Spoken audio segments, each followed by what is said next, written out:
ફાયરિંગના ગુનાના આરોપીઓને હથિયાર સાથે પકડી પાડતી લાલગેટ પોલીસ ગઈ તારીખ 19/5/2025ના રાત્રિના સમયે ઘાસતીપુરા જિલ્લાની બ્રિજ પાસે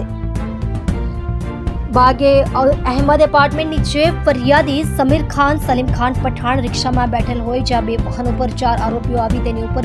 હથિયારથી ફાયરિંગ કરી મારી નાખવાની કોશિશ કરી નાસી ગઈ જે બાબતે લાલગેટ પોલીસ સ્ટેશન ખાતે ખૂની કોશિશ તથા આર્મ્સ એક્ટ મુજબનો ગુનો દાખલ થયેલ હતો. આવા ગંભીર ગુનાના આરોપીઓને તાત્કાલિક પકડી પાડવા incharge police commissioner Shri Wabang Jamir Surat શહેરનાઓએ સૂચના કરેલ છે. નાયબ પોલીસ કમિશનર પિનાકિન પરમાર 3 સુરત શહેર તથા મદદનીશ police commissioner R Ahir ACP division નાઓના માર્ગદર્શન હેઠળ નીચે મુજબની કામગીરી કરવામાં આવેલ છે. જનવાઈ આજ રોજ લાલગેટ પોલીસ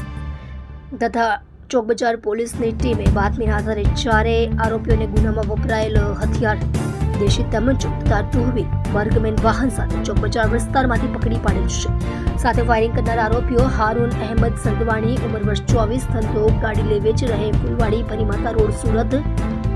નાસિર અનવર હુસૈન ઉર્ફે આઝાદ સંધવાણી ઉંમર વર્ષ 21 ધંધો ઇલેક્ટ્રિક વાયરિંગ રહે ઘર નંબર 19 ફુલવાડી ઝુંપડપટ્ટી ચામુંડા હોટલની બાજુમાં ભરીમાતા રોડ સુરત શહેર મૂળ વતન ગામ માળિયા મિયાળા તાલુકો જિલ્લો મોરબી વસીમ નસીમ શેખ ઉંમર વર્ષ 26 ધંધો સાડીની દુકાનમાં કામ રહે જમાલી કોમ્પ્લેક્સ મોતીટોકી સુરત, સોનુ આદિત્ય સ્વાઈ ઉંમર વર્ષ 21 ધંધો હીરા મજૂરી રહે મગનનગર સોસાયટી વિભાગ 2